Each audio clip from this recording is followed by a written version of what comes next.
Good day, everyone. It's Sean here, 705 Woodsman, Survival Canada.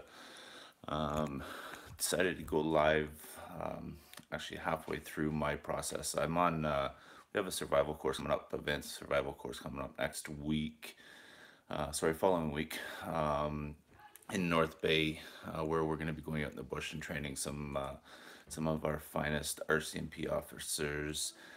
So I decided instead of going out and buying the store-bought MREs, which are meals ready to eat, I decided to go and buy a dehydrator and try dehydrating my own meals for this trip. So I just wanted to walk through a little bit on my dehydration of what I'm doing here with my meat. So if you can see here, I've got my chicken prepped. There's three trays of chicken, and I've basically just pulled it apart. I boiled my chicken in water for about 15-20 minutes, and then I pulled it apart into small, like flaked, like your tuna would be in a can. So again, it's I boiled it and stuff, and I also did some hamburger. I added breadcrumbs and some spices to this.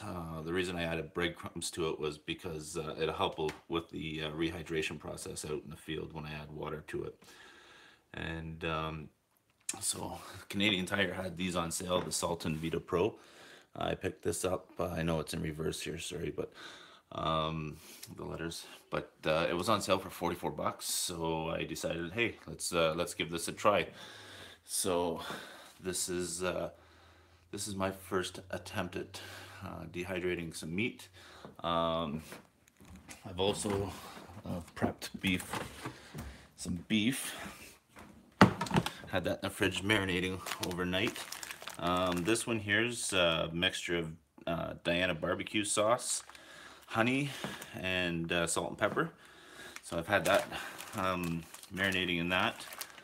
And this one here is some Worcester sauce, pure maple syrup from a sugar bush up north in northern Ontario there. I guess the north part of central Ontario, but still in the north. I thank McEwen's Sugar Bush for that one. Family of mine, a cousin that does maple syrup and has a sugar bush up in the Whitestone municipality.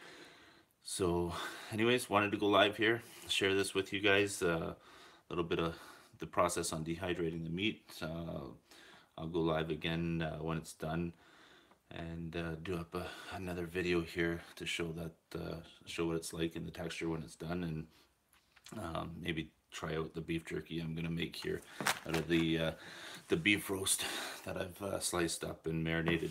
So again, I pan fried the hamburger, but like I said, I added breadcrumbs to it, the Italian breadcrumbs, and what that does is it'll help create moisture in the meat during rehydration process, so that the beef isn't like a gravel texture when it's done or rehydrated. So, and again, boiled the chicken for about 15 minutes, let it cool a bit so I could pull it apart with a fork. You can see here that's what I was doing here with this, is just pulling it apart into flake-like chunks. And all I did was tear it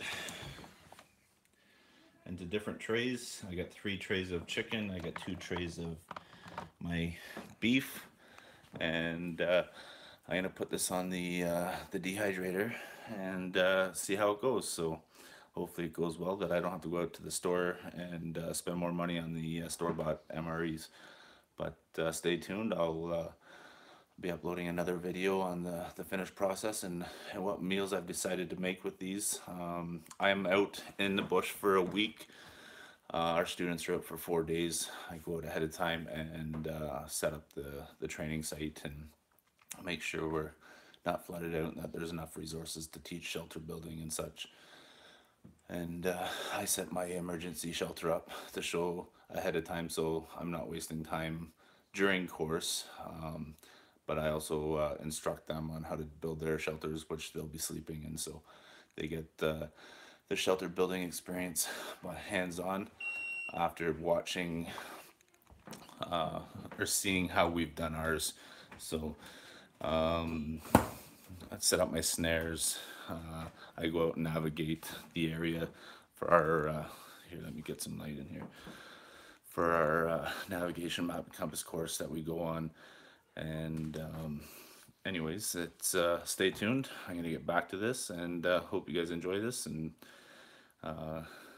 take a little bit of knowledge away from how to dehydrate food and how to prep your meat for it. Cheers everyone, and we'll see you on the next video.